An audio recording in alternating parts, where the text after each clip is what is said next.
So అంటే మీరు కాలేజీలో చదువుకున్నారు, అంత అయిపోయింది కాబట్టి కాలేజ్ టైంలో most funniest moment with friends అంటే ఏం చెప్తారు? సో ఏది గుర్తుండిపోయింది మెమరబుల్ గా? అంటే తిక్క పనులు, కోతి పనులు ఇట్లాంటివి చేస్తూ ఉంటాం జనరల్ గా ఫ్రెండ్స్ అంటేనే. సో అలాంటిది ఏదైనా మెమరబుల్ ఏదైనా ఉందా? చాలా ఉంటాయి, బట్ ఒకటి ఇప్పుడు పట్టా నాకు ఒకటి గుర్తొచ్చింది చెప్తా.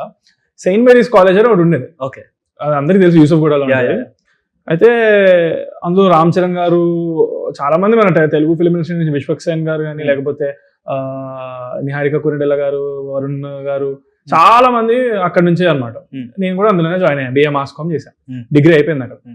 అయితే రామ్ చరణ్ గారు జాయిన్ అయినప్పుడు అంటే అక్కడ గోడలు చిన్నగా ఉండేది, అంటే అది కాలేజ్ క్యాంపస్ కాంపౌండ్ మొత్తం బాగా గోడలు దూకేటోళ్ళు అని చెప్పింది. ఇప్పుడు అది దూకడానికి లేదు, అది 20 feet ఉంటుంది, 20 feet ప్లస్ ఎలక్ట్రిక్ ఫెన్స్ అన్ని ఉంటాయి. బట్ నాకు చెప్పేటోళ్ళు, రామ్ చరణ్ ఒకప్పుడు దూకేటోడు రా, అదిరా ఇదిరా అని చెప్పి మాట్లాడాడు. నేను దూకలేనా, నేను దూకుతాను. అదే కాదురా, కాంపౌండ్ పెద్దగా ఏంటంటే అప్పుడు కాదురా, ఇప్పుడు దూకుతేనే రా గ్రేట్ అని చెప్పి దూకాను. మాకు అక్కడ మా ఎవ్రీ సెమిస్టర్ కి 3 out pass, I mean late passes ఇస్తారు. ఓకే, సో ఆ 3 లేట్ పాసెస్ అయిపోతే లేట్ వస్తే రాని లోపలికి. నేను ఒక్క లేట్ పాస్ వాడలేదు, ఎవ్రీడే 10 o'clock 11 o'clock వెళ్ళేటోడిని. ఎట్లా అర్థమయ్యేది కాదు అందరికి. ఏంటంటే నేను కనిపెట్టాను చుట్టూ మొత్తం దాన్ని రీసెర్చ్ చేసి ఎక్కడి నుంచి లోపలికి వెళ్ళొచ్చు. ఒక చోట జనరేటర్ ఉంటుంది, అది ఎక్కి దాని జనరేటర్ మీద దూకి జనరేటర్ మీద కింద దూకొచ్చు. అది ఒకటి చేశాను. తర్వాత తెలిసిపోయింది, ఎందుకంటే ఒకసారి అంటే ఓకే, 2 సార్లు అంటే ఓకే, రోజు లేట్ వస్తున్నాడంటే అర్థమైపోయింది. ఎవరికి, టీచర్ కి, స్టాఫ్ కి, సెక్యూరిటీలు చాలా మంది ఉంటారు దానికి.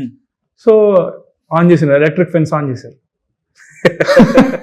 కాయలా పెట్టినా, పెట్టి టచ్ అయింది నాకు, ఇక్కడ తై దగ్గర టచ్ అయింది ఎలక్ట్రిసిటీ. షాక్ కొట్టింది, గట్టి షాక్ కొట్టింది. బట్ సక్సెస్ఫుల్ గా దూకేసాను, కుంటుకుంటూ వస్తున్నా అనమాట. అయితే సీనియర్స్ ఒక రోజు, ఏంట్రా కుంటుతున్నా, ఏమైంది అంటే, అదే గోడ దూకుతుంటే నాకు ఇక్కడ అయిందంటే, గోడ దూకడమా, ఎలక్ట్రిసిటీయా, ఇమ్మాగడుతున్నాడు వీడు. ఆ రోజు అంతా మొత్తం అంటే షాక్ కొట్టింది నాకు. సో ఆ షాక్ కొట్టింది నాకు, అది చూడ్డానికి కానీ అందరూ క్లాస్ కి వచ్చేటోళ్ళు. సో అది ఒక పెద్ద మెమరీ, అదే పెద్ద సంచలనం అనమాట. మనం అయినా ఆపలేదు. తర్వాత నేను ఆ ఎలక్ట్రిసిటీ టచ్ అవ్వకుండా ఎలా దూకాలో అని పెట్టుకున్నా. అప్పుడు వాళ్ళు అక్కడ గేట్ అసలు అలా జరగకుండా ఉండగా ఆ జనరేటర్ వైపు క్లోజ్ చేశారు. నేను ఇంకో వైపు కనిపెట్టుకున్నా. మొత్తం 3 స్ట్రైస్ కనిపెట్టుకున్నా. నాది నేను చేసుకుంటా పోయా. కాలేజ్ వరకు లేట్ పాస్ వాడలే, లేట్ గా. అంటే ఇలాంటివన్నీ జరిగినప్పుడు జనరల్ గా పేరెంట్స్ కి ఇన్ఫార్మ్ చేస్తూ ఉంటారు, చేస్తారని చెప్పి. అప్పుడు డాడీ రియాక్షన్ ఏంటి? సో వాళ్ళు పిలిచారు, ప్రిన్సిపల్ ఆయన మాథ్యూ సార్ అని ఆయన పిలిచారు, ప్రిన్సిపల్ గారు.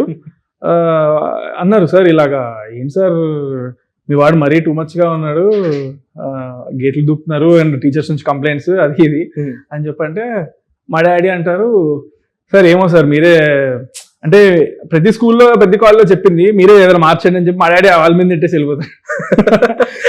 ఎందుకంటే స్కూల్స్ చాలా మారాను నేను, కాలేజ్ చాలా మారాను. అప్పుడు అలా చాలా హైపర్ ఉంటుండే. అట్లా పిలిచినప్పుడు సాంప్రదాయాన్ని శుద్ధ పూసినాయా, లేకపోతే జనరల్ ఇట్లానే మీ అబ్బా అసలు వేరే లెవెల్ యాక్టింగ్ చేసేటోడిని. అప్పుడు why did you do Chandrasen వచ్చాను, sorry sir I did not do సరే సార్ అని చెప్పి, అరే వద్దురా ఆయన వాళ్ళు అతను మాట్లాడడానికి చిరాకు వచ్చేస్తుంది. ఎందుకంటే ఎక్స్ట్రీమ్ ఇన్నోసెంట్ గా చేసేస్తాను, అసలు నేనేం చేయలేదు అన్నట్టు. సో అక్కడి నుంచే మొత్తం ప్రాక్టీస్ అయింది బాగా అయితే. సో